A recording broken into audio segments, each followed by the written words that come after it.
What is up, everybody? Welcome into another edition of Pigskin and Burnt Ends right here on the College Gridiron Coast to Coast Network in partnership with FanStream Sports. I am Tim, IndyCar Tim to my friends. Welcome into episode 2 of this little journey around Texas college football for 2025. Had a fun one last week. Enjoyed John Gerber, Jeff Thidoff from 97.1 The Fan up in Columbus, spouting off his Ohio State knowledge. He'll be back with us on a later episode, as will Johnny. But big week here for Texas college sports, Texas college football. Texas rebounds, kind of, along with Arch. We'll have an update on Marcel Reed, quarterback at Texas A&M, who was injured in their big win.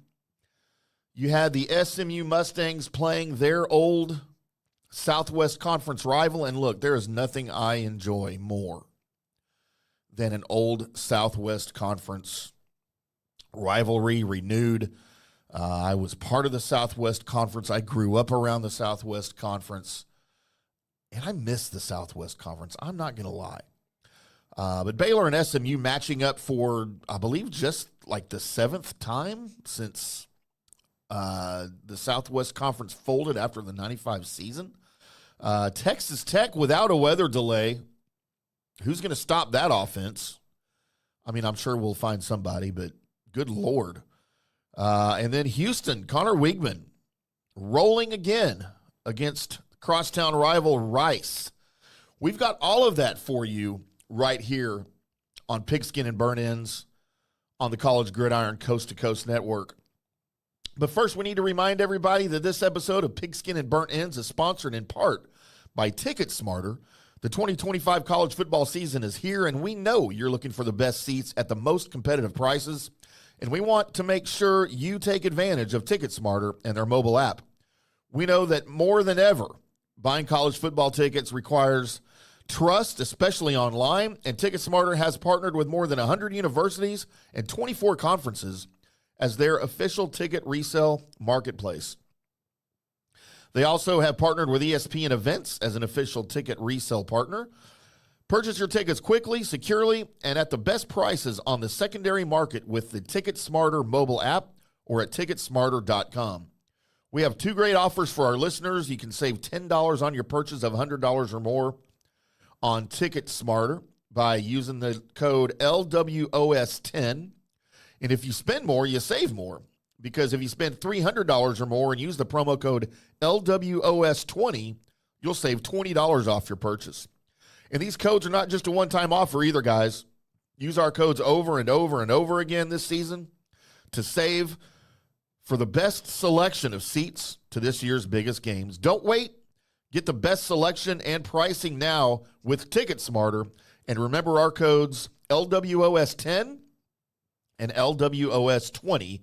Think smarter, TicketSmarter. Thank you, TicketSmarter. Appreciate those boys coming on board here on the College Gridiron Coast to Coast Network.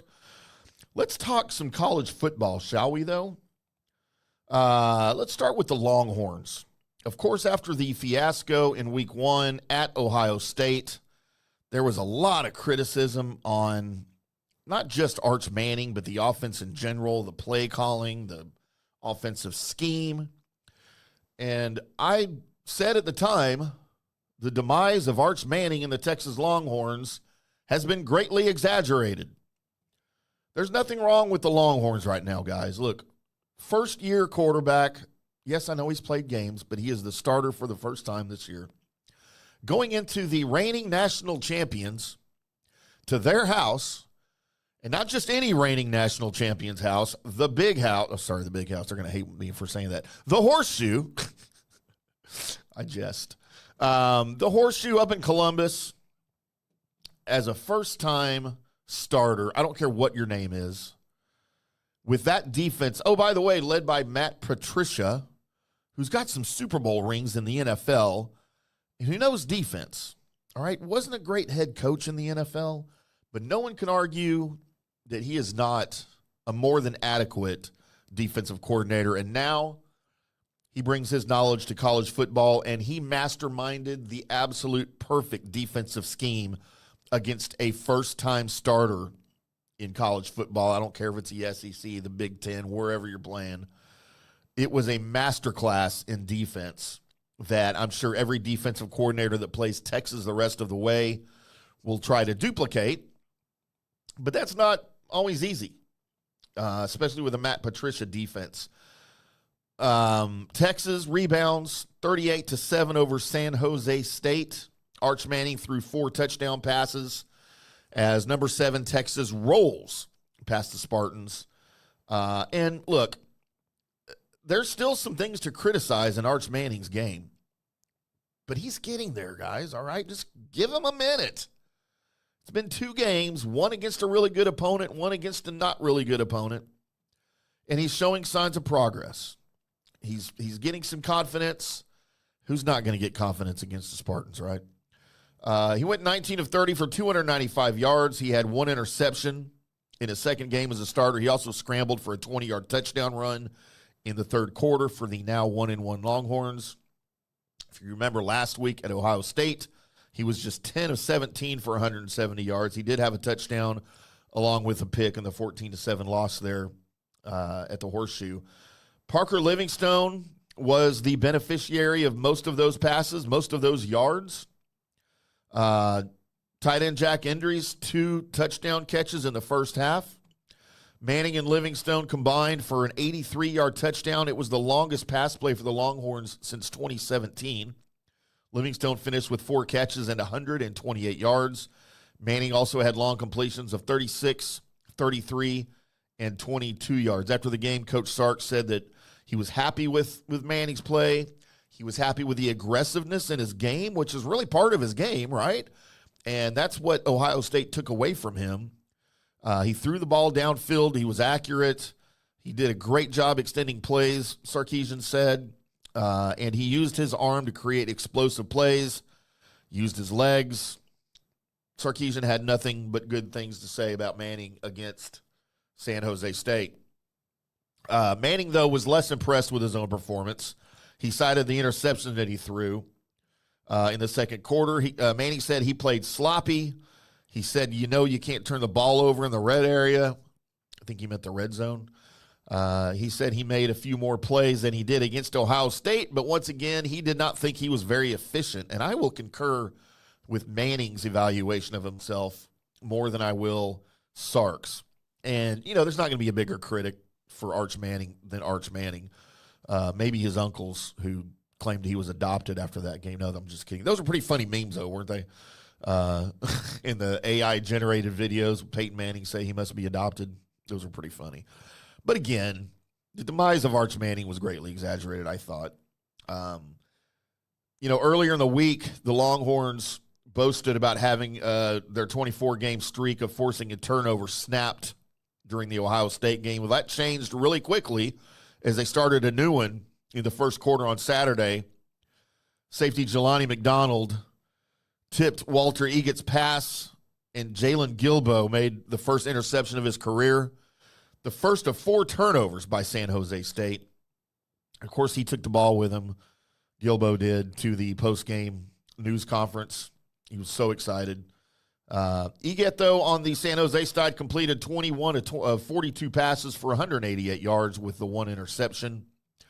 San Jose State did not play horribly. They just could not get past the Longhorns' defense, and that's what's going to happen. But look, the Longhorns are going to be the Longhorns. They can only play who's on the schedule. Ohio State to start, San Jose State last week. Coming up, UTEP. I think UTEP's going to be a little bit more of a challenge than San Jose State, but I don't know how much of a challenge. They got Sam Houston the following week. You've got at Florida the week after that. And to be quite honest, with Billy Napier over there, I don't know how much of a challenge that's going to be after we saw what they did against USF. And then, of course, Texas-Oklahoma at the Cotton Bowl for Texas OU weekend. Or I'm sorry, if you're from Oklahoma, OU Texas weekend. But we're from Texas, so we say Texas OU weekend. Of course, at the Texas State Fair at Fair Park. Moving on, let's talk a little Houston Cougars as the Houston Cougars find their way past Rice 35-9 at Rice against their crosstown rivals. Aggie transfer Connor Weigman threw for 188 yards and a touchdown, and he rushed for a score to lead Houston past Rice on Saturday night. He had a 9-yard rushing touchdown in the third quarter that extended Houston's lead 14-3. He then connected with Stephon Johnson on a 74-yard touchdown pass in the fourth. And I think we're seeing here in Houston the Connor Weigman we thought we would see at Texas A&M. Got a little bit of confidence now. He seems to be healthy, at least through the first two games here. And that's kind of what we thought we would see in College Station, but I don't think he ever got nearly as healthy as he is now, and that was unfortunate. Of course, it was Connor Weigman's injury last season that brought Marcel Reed to the starting job, who then just lit things up, and the writing was on the wall that Connor Weigman days may be numbered before he transferred. And by the way, he had a lot of offers, a lot of opportunities to transfer, much like Haynes King did earlier before he transferred out of A&M. So think good things for Connor Weigman, even if you're not a Cougars fan. If you're a Texas college football fan, we think the good things for Connor Weigman. Dean Connors, a transfer from Rice, also rushed for 132 yards and 2 touchdowns on 13 carries. Connors has now won both sides of the annual Bayou Bucket game after Rice won 2 years ago. So changing schools, he's still there. He's still winning. 2-0 now in that Bayou Bucket game between the Cougars and Rice. The Cougars really have yet to play anybody, and I'm not sure how their season is going to pan out, how it may finish. But coming up, of course, the big win over Stephen F. Austin. You now beaten Rice on the road. You've got Colorado next week, and I believe that's a Friday night game. But it's at home for the Cougars. That'll be one to watch against Dion and his new team up there without any of his kids playing for him. So we'll see how that goes against Colorado. And then at Oregon State, that'll be a tough one. And then they host number 21, Texas Tech, before traveling to Oklahoma State. So the schedule for Houston gets considerably tougher. But Connor Weigman, and again, we haven't seen the Cougars defense really be tested yet. So we will see where they stand here early in the season next week, I believe. We'll get a little bit better indication of that.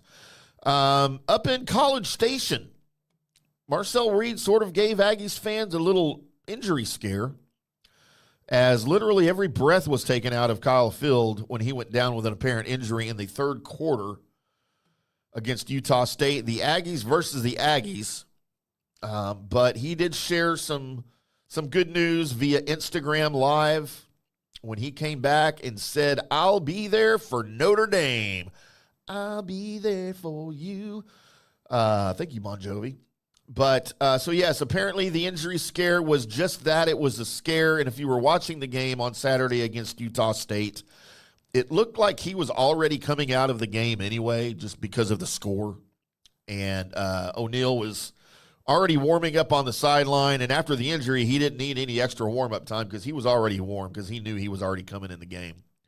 So good news out of College Station. Good news for Marcel Reed, as he should be available for the big game at Notre Dame. This one's going to be a tough one next week for sure. Coming off a game where he threw 4 touchdowns to lead A&M 44-22 over Utah State. He left late in the third quarter and with the injury, the apparent injury, but he'll be back for Notre Dame, and that's going to be the important part, I think. He threw for 220 yards and 4 touchdown passes. He had touchdown passes of 34 and 12 and 8 before leaving. He left in the third quarter. He kind of fell awkwardly after he got hit by a defender. He walked off the field. He got checked out. He spent time in the medical tent, and then he was able to jog to the locker room. That was our first indication that everything was probably fine. After the game, Mike Elko, the coach, declined to say what he hurt, but did indicate that he was expected to play against Notre Dame, which was also good news. But, until you get that later in the week, until you get that confirmation on Monday or Tuesday, you kind of hold your breath a little bit with it. The Aggies of Texas A&M, by the way, is really funny hearing the announcers, because you can't really say Aggies because they're both Aggies. So you would hear them catching themselves, as I've already done here during the show once. They would have to say, of course, Texas A&M or Utah State, or when they would slip out the Aggies, you would hear them catch themselves. They go, of Texas A&M or of Utah State. It was pretty funny. But the Texas A&M defense dominated most of the game.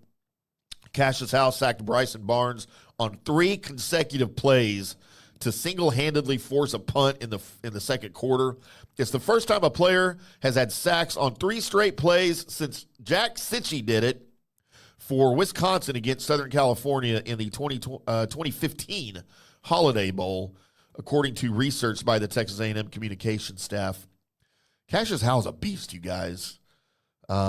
And he's going to be trouble for Notre Dame. Barnes had 169 yards passing with 2 touchdowns for Utah State, but was sacked 6 times and hit 6 more times. Backup Miles O'Neal threw for 99 yards, including a 72 yards touchdown pass after Reed went out. Elko could not have been happier after the game about the throws that his quarterbacks made downfield. And if you'll remember, even going back to the Haynes King era, and Zach Calzada, still not sure how to pronounce his name, even though his dad corrected me one time on X, I think when it was still called Twitter. But now I can't remember if he said it was the long A or the short A. So we'll go with Zach Calzada, because I think that's what he said. But even going back to those days, and even with Connor, the deep ball was not the Aggies' strength. But I feel like with Marcel Reed, and even now a little bit with Miles O'Neal, we've seen a little bit of that come into play. Both of those guys extremely accurate downfield, and that is good to see for the Aggies. The offense needs that. KC Concepcion had another big game for A&M on Saturday after scoring a touchdown on a punt return and grabbing a TD catch in his debut last week after transferring from NC State. He had 6 catches for 73 yards and 2 touchdowns. His second TD came on an 8-yard catch and extended the lead to 37-14 with about 6 minutes left in the third quarter. Mario Craver, another transfer in his first year at A&M, had 114 yards receiving and a touchdown after grabbing 2 touchdown catches last week. So all in all, a good performance by the Aggies. The defense dominated again, a weak opponent. We will find out a lot more about these transfers, about Marcel Reed and the offense, and about the defense as a whole against Notre Dame next week. I cannot wait for Notre Dame and Texas A&M next Saturday night at Notre Dame Stadium. That'll be a big one to watch. Let's head over to Lubbock now, if we can. The Texas Tech Red Raiders rolled once again, 62 points. 21 in the first, 27 in the second, and they eased off the gas pedal a little bit with just 7 in the third, 7 in the fourth over Kent with a 62-14 win. If I'm not mistaken, and if my math tells me correctly, and there's a good chance that it doesn't, because I did this math yesterday and I may be remembering wrong, but that would be, 129 points in 2 games for the Red Raiders against, what was the score? Pine Bluff had 7. So 129-21? Does that seem right? Yeah. So again, you played Kent State and Arkansas Pine Bluff, both at home. The Red Raiders will wrap up their 3-game homestand to start the season next Saturday against Oregon State, which will be more of a test, I think, than anything we've seen for the Red Raiders, both offensively and defensively. But you have to credit Texas Tech with what they've done. Again, you can only play the opponents that are in front of you. So based on the level of competition, I'm still pretty impressed with what's gone on. But again, you'll have a bigger test against Oregon State. The week after that, you're at number 20 Utah, and then at Houston the week after that. So the Red Raiders, although they've proven quite a bit here, I still think they have a lot to prove. They have a lot more to show against some strong talent. But the game against Kent State could not have gone better. It was not a surprise. Baron Morton again on fire, threw for 3 touchdowns. Skylar Gill-Howard had a pick 6, 55 yards in the blowout. Cameron Dickey, 2 rushing touchdowns. Reggie Virgil, 2 receiving scores. The Red Raiders led 48-0 at half, which was 1 point better than their 47-0 halftime lead last week against Arkansas Pine Bluff. So you expected what you saw in the second half. And, you know, after Morton left last week with an apparent knee injury, he came back this week. Nothing to worry about. No issues with the knee. The knee looked good. For Kent State, Drew DeShields threw for a touchdown and ran for a score in the fourth quarter for the Golden Flashes, who ended a 21-game losing streak with a 21-17 win over Merrimack in the opener. Well, now they can start their losing streak all over again. Kent State had negative total yards early in the second quarter until Gavin Garcia ran for 38 yards on a screen pass in the team's sixth, it's easy for me to say, 6th offensive possession. 2 plays later, though, is when Gill-Howard took that interception the other way for a 38-0 Texas Tech lead. Of course, he's part of that highly touted transfer class. And this Tech defense, after a few years under Joey McGuire, we haven't seen the defensive prowess that maybe we needed to go along with that high-powered offense. I mean, think about the opener. Was it last year against Abilene Christian when you almost lost that game at home because your defense couldn't make a stop? I think we're seeing a much improved defense. You've got some transfers that have come in that are making a huge difference immediately for McGuire and the team. And things look really, really good here for Texas Tech early in the season. Again, you've got much bigger tests coming up for your defense in Oregon State, Utah, Houston, and then Kansas, of course, coming up later down the schedule. But you got to love what Texas Tech is doing out in Lubbock. We'll see how they play on the road after their game this week, though, finishing that homestand to start the season, which it seems like they always do, which is weird. Boys, our final game on the docket today, one that had my interest as an old Southwest Conference rivalry. I love the old Southwest Conference. I grew up with the old Southwest Conference, living in Dallas with SMU there, the Pony Express with Eric Dickerson, Craig James back in the early 80s before the death penalty. You had the wrecking crew of the Aggies throughout the 80s. Of course, you had Texas, Baylor right down the road from us in Waco. SMU is literally right down the road from us in Dallas. And you just had the awesome setting of all Texas teams in the Southwest Conference, except for Arkansas was the outlier there for a long time until they bolted for the Southeast Conference in, I believe, after the 91 season. And then things kind of started going downhill for the Southwest Conference, and especially things didn't help that SMU got the death penalty there in the 80s. But that was kind of the start of the demise of the conference. But, man, anytime 2 old Southwest Conference teams get back together, including Tech and Baylor a lot here still in the Big 12, I love it. I love when those any 2 teams from the old Southwest Conference get together. It gives me chills sometimes. Sawyer Robertson had a big day for Baylor as they upend number 17 SMU. It took 2 overtimes. Sawyer Robertson throws for 440 yards, 4 touchdowns. He threw 2 of those 4 touchdowns in the final 5.5 minutes of regulation before redshirt freshman kicker Connor Hawkins kicked a game-ending 27-yard field goal in the second overtime. The Bears rallied to beat SMU 48-45 on Saturday. Robertson was 34 of 50 passing with 440 yards for the Bears. They've now won 14 meetings in a row against their former Southwest Conference rival since 1986. Bryson Washington ran for 115 yards and 2 scores, including a 2-yard TD in the first overtime. SMU kicker Colin Rogers was well short on a 57-yard field goal attempt at the end of regulation that would have won the game. But then in overtime, in the second overtime period, he goes wide right on a 38-yard try when they had the ball first in that second overtime period. But the SMU offense failed to get a first down in that overtime period. And then, of course, Rogers missing the kick. And that was all she wrote. Seems like games are coming down to missed kicks, not just in college, but even in week 1 of the NFL. You had a lot of missed kicks. And I always excuse that more in college. You know, these are kids. These are just kids playing. I get it. But still, you're there. You got one job. You got one job, especially in the NFL. The poor Cleveland Browns. We're not getting into the Cleveland Browns right now, but good Lord.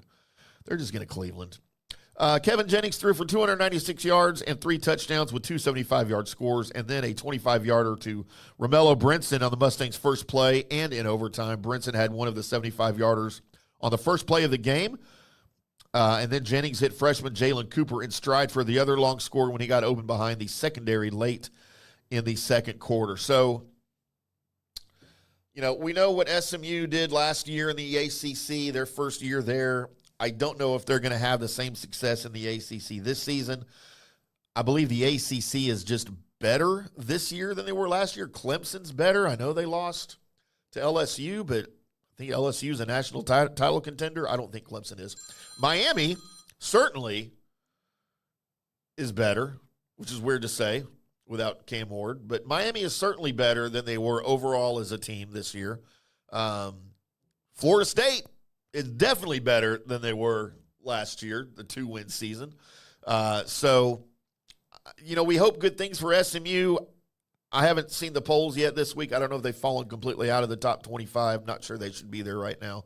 But, you know, we'll see how things go for SMU the rest of the way, and for all of our great Texas college programs that we cover for you each and every week here on Pigskin and Burnt Ends, the Texas College Football Show. We will get into the burnt ends portion of this show here in probably in a couple of episodes, if not sooner. We like to talk food. We like to talk beverage. We like to talk all of those great things here on the show. And we will get into some more of that as we continue to grow the show, get our rhythm here, get our feet wet with the program here on the College Gridiron Coast to Coast Network in partnership with FanStream Sports. Again, we want to give a big fat shout out to TicketSmarter. Use the codes LWOS10 and LWOS20 at TicketSmarter.com or on the TicketSmarter mobile app. Thank you so much, TicketSmarter.